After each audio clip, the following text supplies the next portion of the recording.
우리는 어린 양의 혼인 예식을 소망한다라고 제목이 되어 있습니다.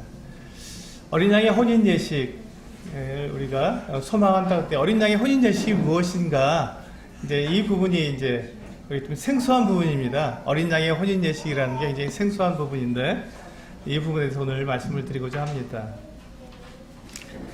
우리 그 본문 말씀 한번 읽어보도록 하겠습니다. 요한계시록 19장 6절에서 9절에 있는 말씀입니다. 우리 주보에 보시면 나와 있습니다. 요한계시록 19장 6절에서 9절 말씀을 함께 보시겠습니다.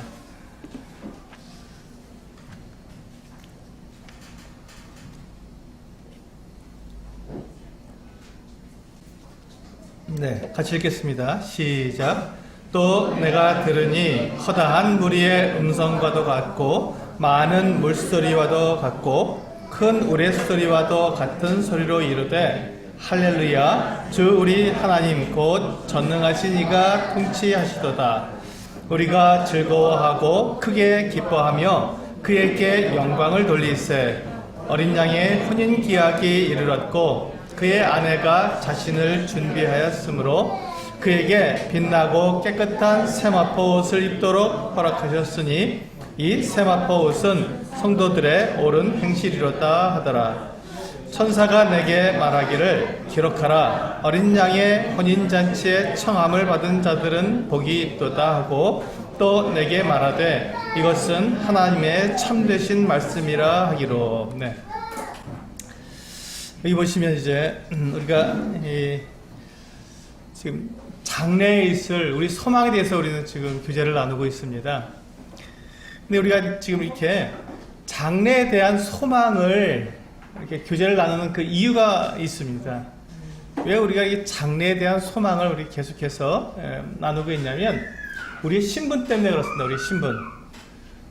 우리의 신분이 누구인가 하는 것을 우리가 분명히 알기 위해서 우리는 이 장래, 우리 그리스도인들의 소망에 대해서 우리가 지금 이게 교제를 나누고 있는 것입니다. 특별히 오늘은 더욱더 중요한 어린 양의 혼인 예식이라고 하는 이 장래의 소망을 우리가 이렇게 생각하면서 우리의 신분이 누구인가에 대해서 더 정확하게 알 수 있는 그 같은 시간이 될 것 같습니다.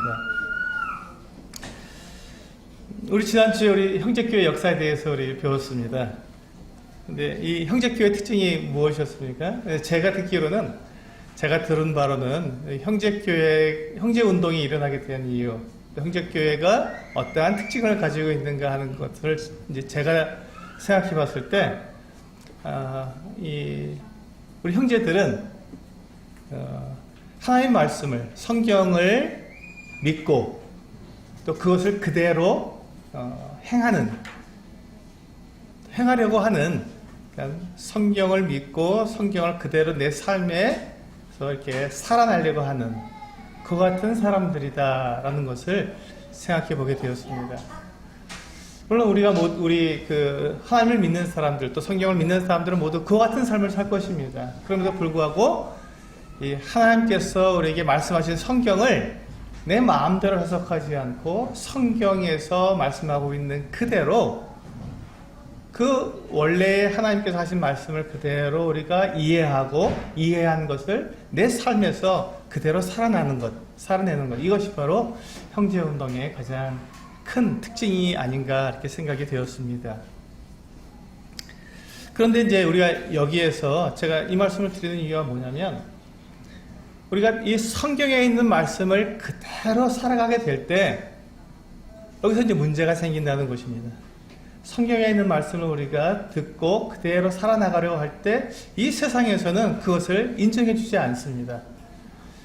하나님의 말씀을 그대로 믿고 그대로 살아나려고 할 때 많은 사람들이 어떻게 그렇게 살 수 있느냐고 우리 반문하고 그것은 어리석다고까지 말을 하는 것이 사실입니다. 어리석죠. 세상에서 살아가는 방법이 있지 않습니까? 세상에서 우리가 성공하는 방법이 있습니다.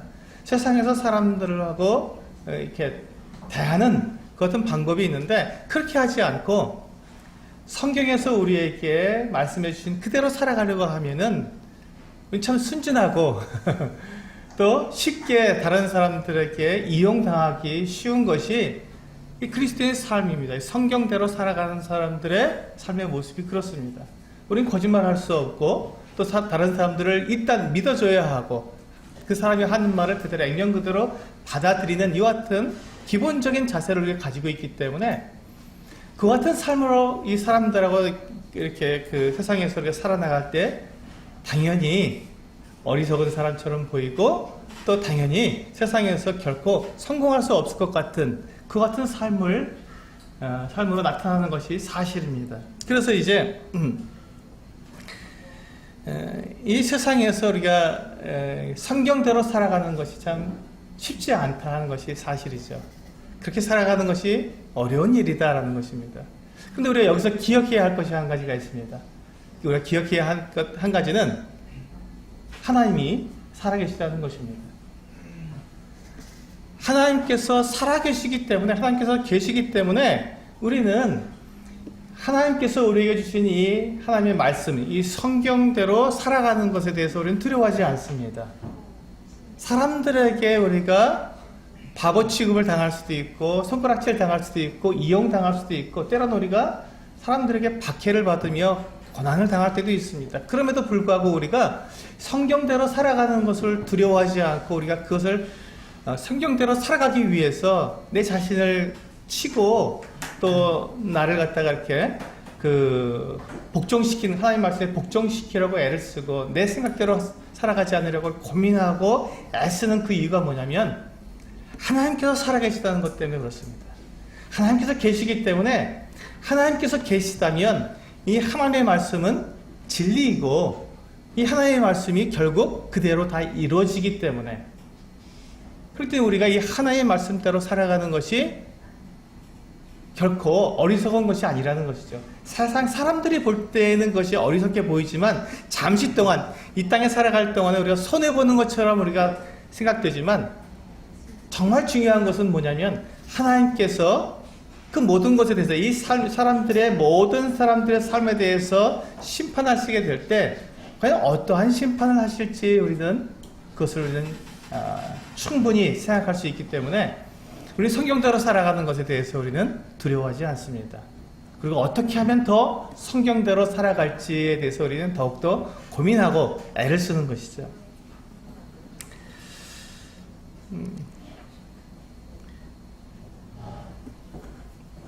근데 사람들 중에는 그럼에도 불구하고 내 생각이 옳지 않느냐, 내 생각이 더 낫지 않느냐 이렇게 좀 적당히 타협하고 살아가는 것이 더 낫지 않느냐라고 생각하는 그런 분들이 있습니다. 이제 그런 것들을 우리들에게 이야기해 주죠.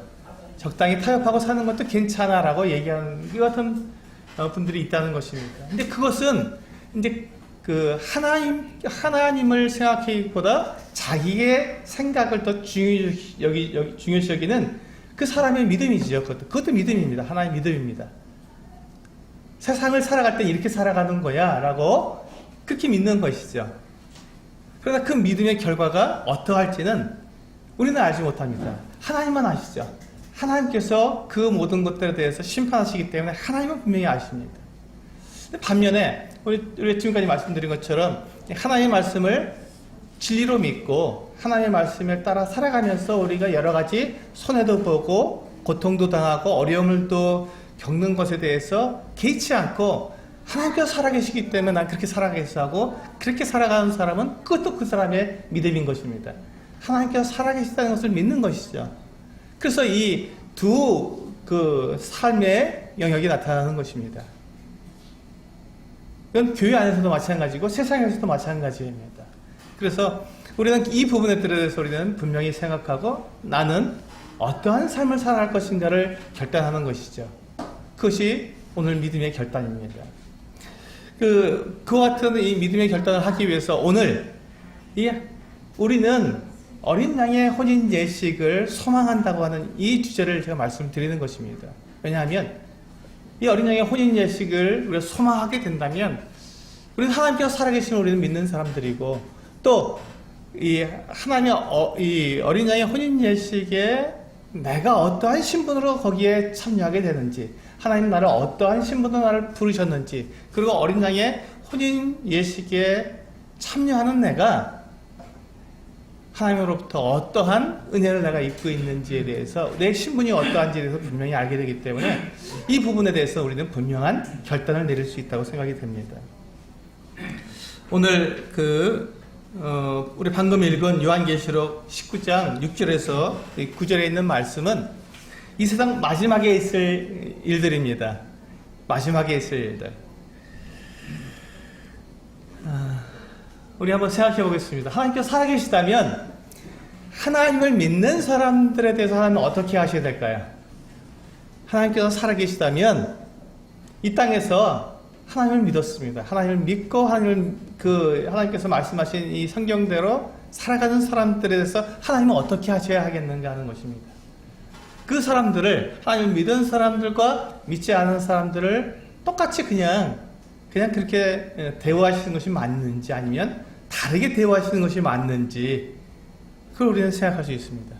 당연히 하나님을 믿는 사람과 하나님을 믿지 않는 사람, 하나님을 믿고 하나님의 말씀대로 살아가는 사람과 하나님 믿지 않고 내 생각대로 살아가는 사람들의 그 사람들을 하나님께서는 다르게 대우하셔야 맞다는 것입니다. 다르게 대우할 수밖에 없죠. 그것이 오늘 우리가 지금 다루고 있는 이 그리스도의 소망, 특히 마지막에 될 일들입니다. 마지막에 될 일들을 보게 되면 우리 주보에 보시면 세 번째 요한복음 14장 1절에서 3절에 있는 말씀을 같이 한번 읽어보시겠습니다. 시작. 너희는 마음에 근심하지 말라. 하나님을 믿으니 또 나를 믿으라. 내 아버지 집에 거할 곳이 많도다. 그렇지 않으면 너희에게 일렀으리라. 내가 너희를 위하여 거처를 예비하러 가노니 가서 너희를 위하여 거처를 예비하면 내가 다시 와서 너희를 내게로 영접하여 나 있는 곳에 너희도 있게 하리라. 그렇습니다. 예수님께서 우리들에게 뭐라고 말씀하셨냐면 이 마지막 때 예수님께서 다시 오시겠다고 약속해 주신 것입니다. 예수님께서 십자가에 달려 죽으시고, 그리고 이제 죽으시기 전에, 십자가에 달려 죽으시기 전에 주님께서 제자들에게 약속하셨습니다. 내가 이제 곧 십자가 달려 죽고 이제 아버지께로 가게 될 것이다. 내가 아버지께로 갔는데 내가 아버지께로 가는 이유가 있다. 그것은 너희를 위한 거처를 예비하기 위한 것이다. 그래서 내가 가서 거처를 다 예비해 놓으면 내가 다시 올 것이다. 그래서 너희를 데리고 내가 준비한 그 거처로 데리고 가서 거기서 영원히 함께 살 것이다 라고 약속해 주셨습니다. 그러니까 예수님께서 가시면서 아버지 집으로 가시면서 약속해 주신 것은 다시 오시겠다고 하는 약속입니다. 이것이 중요합니다. 그래서 지금 예수님께서 다시 오시는 것이 바로 이 세상의 마지막 때라는 것입니다. 예수님께서 다시 오시는 때, 그때가 이 세상의 마지막 때입니다. 예수님께서 다시 오실 때 어떠한 일들이 우리에게 일어나겠는가 하는 것입니다. 예수님께서 다시 오실 때 우리에게 이 세상에 어떠한 일이 일어나겠는가. 첫째로 예수님께서 다시 오실 때 하늘에서, 공중에서 일어나는 일과 땅에서 일어나는 두 가지 일로 나뉘게 됩니다. 왜냐하면 예수님께서 우리를 데려가시기 때문에, 데려가시기 위해서 예수님께서 공중까지 오셔서 우리를 불러오십니다. 올라오라라고 우리를 부르십니다. 내가 너희를 데리러 왔다고 우리를 부르십니다. 그래서 2000년 전에 교회가 시작될 때부터 지금까지 예수 그리스도를 믿고 거듭난 교회, 거듭난 성도들은 그가 죽었든지 살아있든지 상관없이 모두가 다 예수 그리스도를 공중에서 영접하기 위해서 다 들림받아 올라가게 될 것입니다. 예수 그리스도께서 우리를 부르셨기 때문에 공중에서 주님을 영접하게 될 것입니다. 그래서 공중에서 주님을 영접한 다음에 주님께서 우리를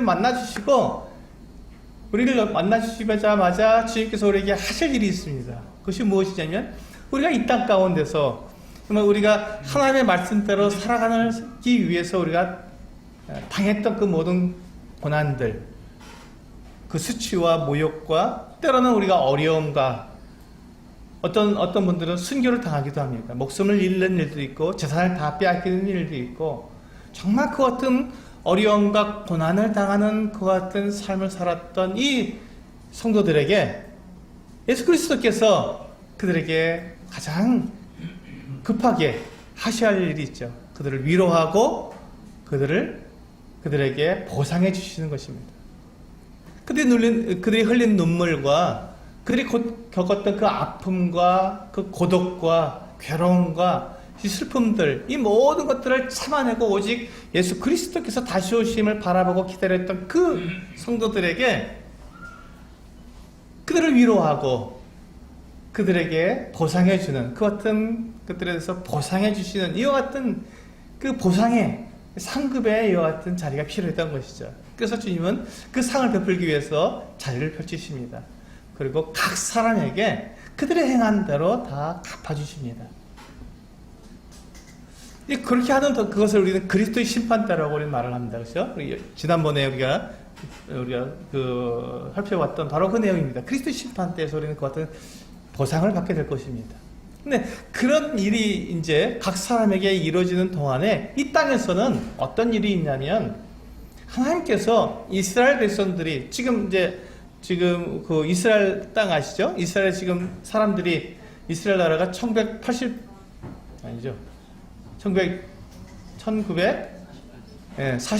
5월 18일 날? 예. 아닌가요? 제가 이제 막 헷갈리기 시작합니다. 예. 그 48년도 5월 달에 이 이스라엘이 독립을 했어요. 1900년 동안 나라 없이 살던 이 이스라엘 사람들이 전 세계에 흩어져 살던 사람들이 다시 모여서 나라를 이루었습니다. 이스라엘 나라를 이룬 것입니다. 그래서 그들이 이스라엘 나라를 회복하고 지금 이스라엘로 살아가고 있는데, 근데 문제는 뭐냐면 그들 가운데 하나님을 믿는 사람들이 거의 없다는 것입니다. 놀라운 것은 그들이 이렇게 모여 있는데 이스라엘 나라로 모였지만 그들이 하나님을 섬기는 사람들이 아니라 놀랍게도 그들의 대부분은 무신론자들입니다. 그들 가운데 하나님 믿는 사람은 손으로 꼽힐 정도로 적습니다. 정말 적은 사람들이 그 이스라엘 나라에 살고 있는 것이죠. 하나님께서 그들을 약속대로 그들을 회복해 주셨지만 그들은 땅으로 돌아왔고 그 나라를 회복했지만 아직 신앙은 회복하지 못한 것입니다. 그래서 하나님께서 이스라엘 백성들을 하나님께로 돌아오게 하시기 위해서 그들을 심판하십니다. 그들을 형벌하시는 것이죠. 하나님의 살아계심을 그들이 눈으로 보고 그들이 거의 2000년 동안 나라 없이 살던 사람들이 나라를 회복했으며 하나님께서 살아계신 것을 그들이 알고 성경이 사실이라는 것을 그들이 충분히 알 수 있었음에도 불구하고 그들은 하나님을 믿지 않고 무신론자처럼 그들이 살아가고 있습니다. 그럴 때 그들의 마음에 하나님께서 도전하시는 것이죠. 정말 너희들이 그와 같이 살아갈 것이라면 하나님께서 그들에게 정확하게 심판하시는 것입니다. 그래서 그들로 하여금 돌아오게 하십니다. 놀라운 것은 그 같은 심판을 받는 동안에 이스라엘 백성들의 많은 사람들이 예수 그리스도를 하나님의 아들로 믿고 돌아오게 되는 것입니다. 그 일이 7년 동안 이 땅에서 이루어지며 또 그 공중에서는 그 같은 하나님의 심판이 그리스도의 심판대에서 우리에게 보상을 해주시는 이 두 사건이 동시에 일어나고 있는 것입니다. 그래서 그 일들이 다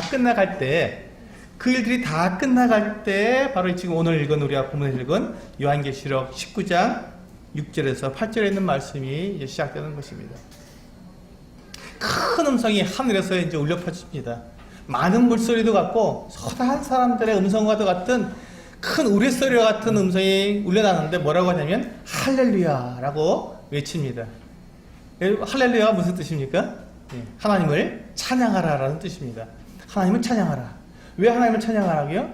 여기 보시면 곧 하나님, 곧 전능하신 이가 통치하시기 때문에 그분을 찬양하라는 것입니다. 우리가 보니까 하나님께서 정말 이 온 인류를 통치하고 계십니다. 하나님의 뜻대로 다스리시고 계십니다.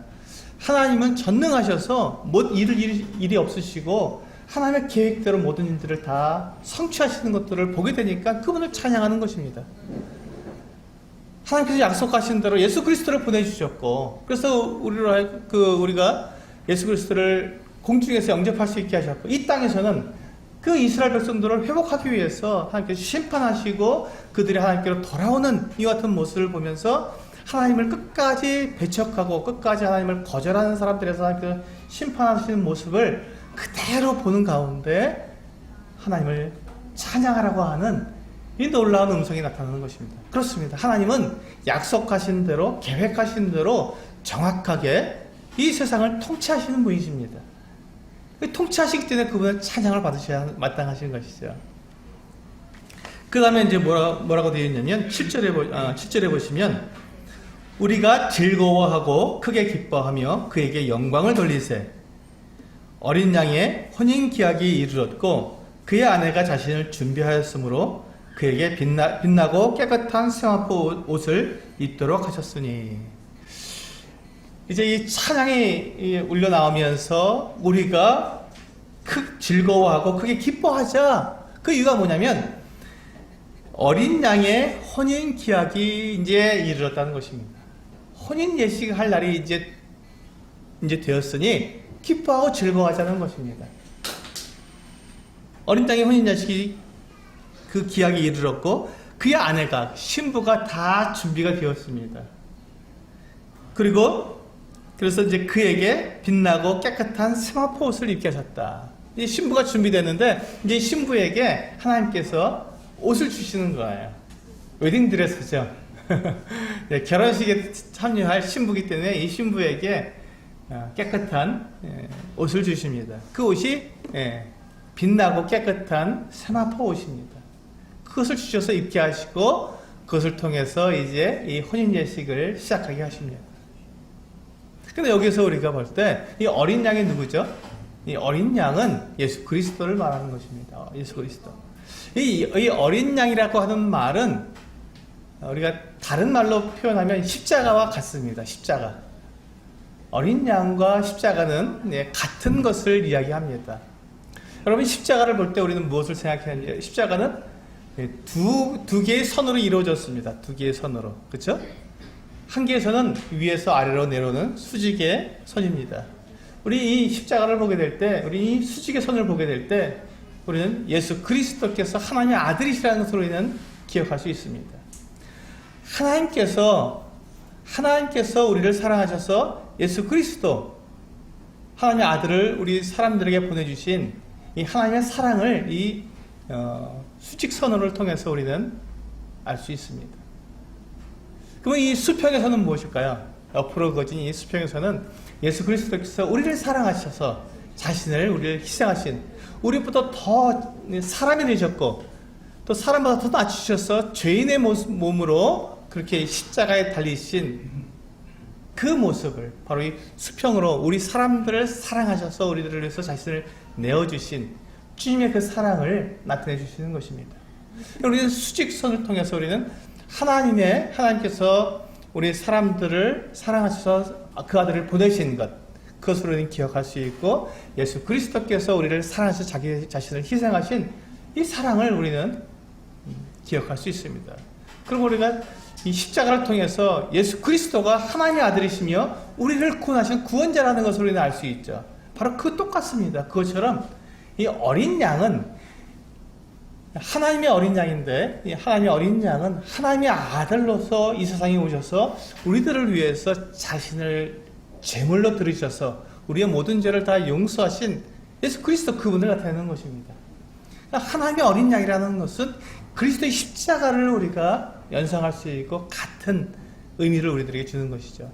그래서 우리 이 어린 양을 보게 될 때 하나님의 그 은혜와 예수 그리스도의 사랑을 우리는 기억할 수 있는 것입니다.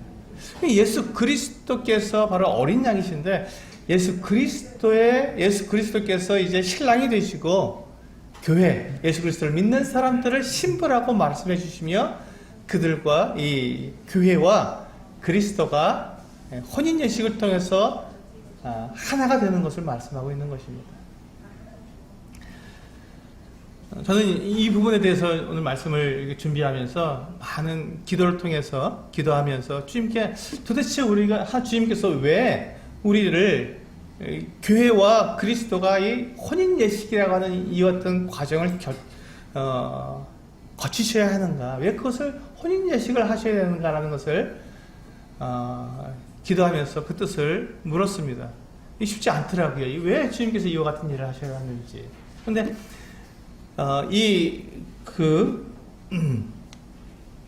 창세기 우리 2장 24절 말씀을 한번 보시겠습니다. 주보에 보시면 나와 있죠. 창세기 2장 24절 같이 읽어보시겠습니다. 시작. 이러므로 남자가 부모를 떠나 그의 아내와 합하여 둘이 한 몸을 이룰지로다. 결혼을 통해서, 이 혼인식을 통해서 무엇을 말씀하시냐면 신랑과 신부가 합법적으로 하나가 되는 것입니다. 합법적으로 하나가 되는 것. 그것이 혼인예식이 우리에게 주는 의미입니다. 어린 양의 혼인예식을 통해서 예수 그리스도와 우리 교회가 합법적으로 하나다, 연합되었다라는 것을 우리에게 말씀해 주시는 것이죠. 우리 이 혼인예식을 통해서 교회가 하나님의 아들 예수 그리스도와 하나가 될 수 있는 이 합법적인 이 연합을 우리는 생각해낼 수 있는 것입니다. 그것을 바라볼 수 있는 것이죠.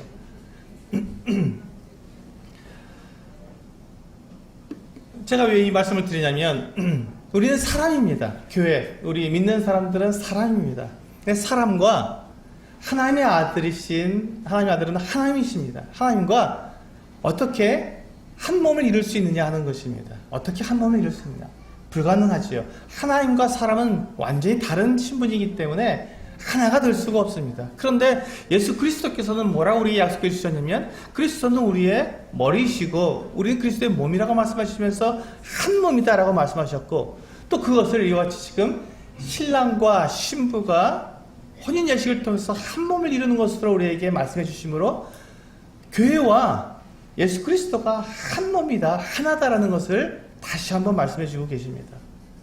그래서 예수 그리스도께서 하나님의 아들이시지만 예수님께서 우리와 하나가 되시기 위해서 예수님은 사람의 몸을 입으셨습니다. 사람의 몸을 입으시고 사람처럼 되셔서 우리 사람들과 예수 그리스도를 믿는 사람들과 하나가 될 모든 준비를 다 끝내신 것입니다. 그리고 이제 예수 그리스도께서는 우리를 그의 아내로, 교회를 그의 아내로, 합법적인 방법이죠. 아내로 맞이함으로써 완전히 한 가족을 이루고 한 몸을 이루게 되는 것입니다. 여기 이 말씀에서 하나님께서 뭐라고 말씀하셨냐면 그 남자가 부모를 떠나 그의 아내와 합하여 둘이 한 몸을 이룬다고 말씀해 주셨습니다.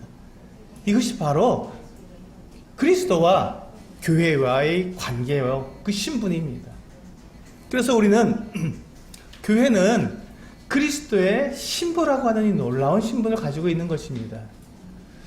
우리 주보에 보시면 두 번째 인용 구절에 보시면 고린도 후서 11장 2절 말씀입니다. 오늘 묵상 구절이기도 하죠. 금주의 묵상 구절인데 같이 한번 읽어보시겠습니다. 시작. 내가 하나님의 열심으로 너희를 위하여 열심을 내노니 내가 너희를 정결한 처녀로 한 남편인 그리스도께 드리려고 중미함이로다. 그렇습니다.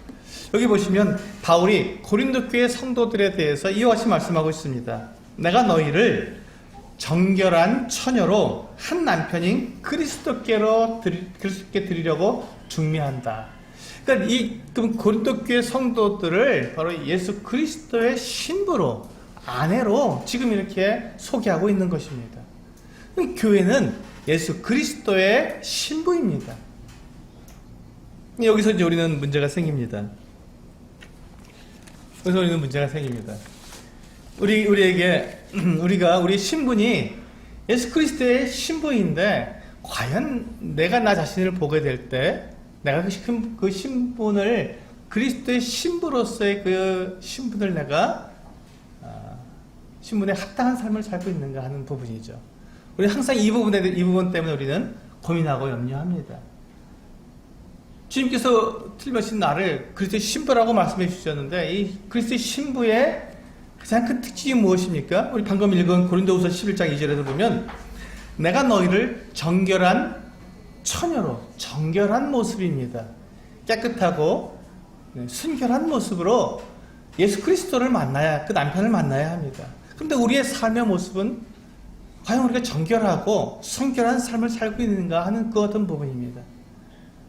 우리는 때때로 이 땅을 살아가면서 우리는 죄도 짓고 실수도 하고 잘못도 하고 그 마음에 분도 품고 다투기도 하고 갈등하며 시기하고 질투하기도 합니다. 그 같은 모습이 우리 삶 속에서 계속해서 일어나고 있고, 나 예수 그리스도를 믿은 지 오래되었어도 여전히 내 안에서 그 같은 더러운 것과 악한 것들이 불쑥불쑥 올라오는 것이 사실입니다. 과연 그와 같은 모습인 우리의 그 모습을 돌이켜보게 될 때, 과연 내가 이 정결한 처녀로서 그리스도의 신부의 그 자리를 내가 주장할 수 있겠는가 하는 것입니다. 내가 그리스도의 신부가 맞다라고 내가 그렇게 당당하게 말할 수 있는가 하는 부분이죠. 여기에서 우리는 굉장히 그 큰 혼란에 빠지게 됩니다. 분명히 주님께서 우리를 신부로 불러주신 것을 우리는 알고 있습니다. 그렇다. 나는 그리스도의 신부다. 하나님께서 우리를 또한 하나님의 자녀로 우리를 불러주셨고, 예수 그리스도의 피로 말미암아 우리 죄를 다 용서해 주셨기 때문에 거룩하게 되었지 않느냐라고 우리는 말을 하는데, 그럼에도 불구하고 내 삶에서 그 같은 거룩함과 깨끗함과 정결함이 나타나지 않기 때문에 과연 내가 신부가 맞는가, 과연 내가 하나님의 아들이 맞는가, 하나님의 딸이 맞는가 하는 이와 같은 이 혼란 속에서 우리는 살아갈 수 있다는 것입니다. 바로 그 부분에 있어서 주님께서 우리들에게 말씀해 주십니다. 오늘 그 혼인 예식에 우리가 예수 그리스도의 신부라는 이 부분을 우리에게 말씀해 주고 있는 것이죠. 그렇습니다. 우리는 예수 그리스도의 신부가 맞습니다. 우리는 분명히 예수 그리스도와 한 몸을 이루어서 하나가 되어서 똑같이 되어서 예수 그리스도처럼 되어서 우리는 영원한 삶을 살게 될 것입니다. 하나님의 자녀로서 우리는 영원한 아버지 집에서 영원한 삶을 살게 될 것입니다. 그렇다면 우리가 지금 이 땅에서 우리가 가지고 있는 이 모든 이 같은 더러움과 악과 죄, 이 모든 것들은 과연 어떻게, 그 모든 것들은 우리가 이 몸으로 행한 것들이기 때문에 이것들은 어떻게 되는 것인가 하는 것이죠. 그 부분에 대해서 주님께서 우리에게 말씀해 주십니다. 우리가 지난번에 그리스도의 심판 때에서 우리가 살펴본 것처럼 고린도전서 3장에서 보면 우리의 공로를, 우리가 그리스도를 위해서 행한 모든 공로를 불로서 심판하신다고 말씀하셨습니다. 불로 심판하실 때 우리가 나무나 풀이나 짚으로 된, 우리가 결코 하나님 앞에서 올바르게 올바른 재료로 건축하지 못한 모든 것들은 다 불로 타서 사라져 버릴 것입니다. 그렇습니다. 주님께서는 우리를 이와 같이 거룩하게 하시며 정결하게 하실 것입니다. 우리의 모든 그 더러운 것과 악한 것들을 다 불로 태워서 사라지게 할 것입니다. 그리고 우리에게 남는 것은 금과 은과 보석과 같은 것들만 남습니다. 하나님 앞에서 우리가 하나님께 드려질 수 있는, 하나님 앞에서 우리가 거룩하고 정결하며 오직 하나님만 바라보고 그 믿음으로 행한 그 모든 것들이 남아있을 것입니다. 그 남아있는 그것을 통해서 우리를 거룩하고 정결한 모습을 우리들을 그렇게 하나님 앞에서 이렇게 세워주실 것입니다. 이것이 하나님의 방법입니다. 그리고 그와 같이 우리를 정결하게, 그 불로서 우리를 정결하게 하신 그 같은 모습을 통해서 그 다음에 우리 그 본문에 보시면요, 8절에 보시면, 요한계시록 19장 8절에 보시면 이와 같이 말씀하고 있습니다. 그에게 빛나고 깨끗한 세마포 옷을 입도록 허락하셨으니, 하나님, 이것은 내가 준비한, 우리 교회가 준비한 세마포 옷이 아닙니다. 많은 경우에 우리가 이 부분을 내가 준비해 가는 것으로 생각하기 쉬운데 그렇지 않다는 것입니다. 이 말씀에서 분명히 이 깨끗한 세마포 옷을 우리에게 허락하시는 거예요. 하나님께서 허락하시는 것입니다. 근데 이 깨끗한 세마포 옷이 무엇이냐면, 그치에 대한 설명이 나오죠. 이 세마포 옷은 성도들의 옳은 행실이로다. 다른 번역 성경에서는 이것을 성도들의 의다라고 말씀하고 있습니다. 성도들의 의다. 성도들이 무엇으로 의롭게 됩니까? 자기 행위로 이렇게 됩니까? 그렇지 않습니다. 그렇지 않다는 것입니다. 이 놀라운 것은 하나님께서 우리를 그 어린 양의 신부로 그리스도의 아내로 우리를 택하시고 우리를 그렇게 부르셔서 그렇게 우리를 하나님의 자녀로 우리를 부르셔서 삼아주실 때는 하나님께서 우리에게 주시는 그 거룩하고 빛나고 깨끗한 상아포옷이 있다는 것입니다. 우리를 의롭게 하실 하나님의 방법이 있다는 것이죠. 그것이 바로 예수 그리스도, 바로 그분이십니다. 우리 그것을 고린도전서 1장 30절 말씀 우리 주보에 보시면 나와 있죠. 같이 읽어보시겠습니다. 시작. 너희는 하나님으로부터 나서 그리스도 예수 안에 있고 예수는 하나님으로부터 나와서 우리에게 지혜와 의로움과 거룩함과 구원함이 되셨으니. 그렇습니다. 우리가 이 땅에 살아가는 동안에 우리는 그리스도의 신부입니다. 우리의 신부는 분명합니다. 그러나 우리가 이 땅을 살아가면서 우리가 많은 실수와 잘못을 하는 것이 사실입니다. 그것 때문에 우리는 많이 괴로워합니다. 힘들어하고 또 자신을 자책하기도 하고 때로는 나 자신을 의심하기도 합니다. 그와 같은 과정이 우리들에게 있는 것이죠. 그런데 그것은 내가 내 눈으로 나 자신을 볼 때 일어나게 되는 그 같은 일인데 하나님께서는 우리를 보실 때 나의 그 같은 모습을 있는 그대로 보시는 것이 아니라 예수 그리스도로가 하는 이 그 창을 통해서 우리를 보시는 것이죠. 예수 그리스도로가 하는 이 창을 통해서 우리를 보시기 때문에 예수 그리스도를 거쳐서 우리를 보시기 때문에 우리에게 있는 이 더러움과 악함과 이 모든 죄악과 이 모든 것들이 다 예수 그리스도를 통해서 걸러져서 우리를 의롭다 하시고 거룩하다 하시고 우리를 구원하심, 우리가 구원받기에 합당하다고 말씀하시는 것입니다. 그게 바로 이 고린도전서 1장 30절의 말씀이죠. 너희는 하나님으로부터 나와서 그리스도 예수 안에 있습니다. 예수 그리스도 안에 우리가 들어있기 때문에 하나님께서 우리를 보실 때 우리를 직접 보시는 것이 아니라 예수 그리스도를 통해서 우리를 보시게 되는 것이고, 그렇게 되었을 때 예수는 하나님으로부터 나와서 우리에게 지혜와 의로움과 거룩함과 구원함이 되시는 것입니다. 그러니까 우리가 이 하나님 앞에 나아가게 될 때 내가 내 자신을 볼 때 정말 자격이 없다고 말하고, 내가 어떻게 하나님의 이 어린 양의 신부로서 그 혼인 예식을 할 수 있겠느냐고 내가 나를 자책할 수는 있어도, 하나님께서 나를 보실 때에는 내가 그렇게 사랑스럽고 그렇게 아름다우며 그렇게 깨끗하고 정결한 신부가 되어 있는 것입니다. 예수 그리스도를 통해서. 예수 그리스도를 통해서. 이것이 우리의 신분입니다. 우리가 이 땅에서 살아가는 동안에 우리는 교회로 살아갑니다. 그리고 그런 가운데서 우리는 예수 그리스도를 믿음으로 말미암아서 우리가 하나님의 자녀의 신분을 가졌고, 또 지금 우리가 본 것처럼 그리스도의 신부의 그 같은 자기 신분을 갖게 되었고, 또 우리가 교회라고 하는 그리스도의 몸이라고 하는 이 같은 신분을 갖게 되는, 우리가 가지고 있는 신분은 참 다양하게 표현되어 있습니다. 모두가 다 같은 신분인데 그것을 다양한 모습으로 우리들에게 표현해주고 계신 것이죠. 근데 그 신분을 우리가 생각하면서 우리가 늘 고민하는 것이 무엇이냐면, 내가 그 신분에 합당한가, 내가 그와 같이 거룩한가, 내 삶이 그와 같이 온전한가 하는 것들에 대해서 우리는 늘 고민하고, 이 신분이 과연 나에게 합당한가 하는 것을 고민하는데, 나의 그 염려와 고민과 이 갈등을 하나님께서 합법적으로 하나님 앞과 모든 천사들 앞에서 완전하게 못 박아 버리시는 것입니다. 확실하게 우리에게 인쳐주시는 것이죠. 어떻게 하는 것이냐면, 이 혼인 예식을 통해서 하나님께서 우리에게 깨끗하고 빛나고 깨끗한 세마포옷을 입혀주시고, 그 예수 그리스도로 우리가 의롭게 된 그 의의 옷을 입고 예수 그리스도와 함께 혼인 예식을 함으로써 합법적으로 이제 하나님의 자녀이고 하나님의 가족이고 하나님의 아버지라 부를 수 있는 그 같은 것들을 우리가 믿음으로만이 아니라 완전히 이 같은 예식을 통해서 우리가 그것을 내 것으로 만들어준다는 것입니다.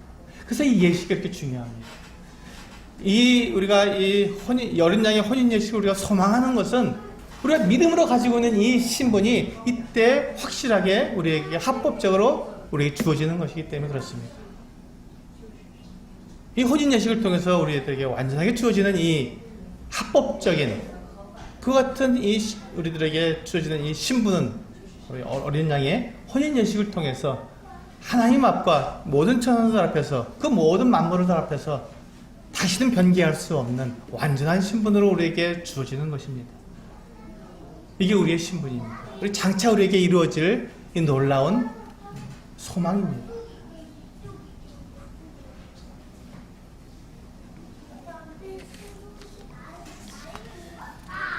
우리가 이 땅에서 그렇다면 그렇게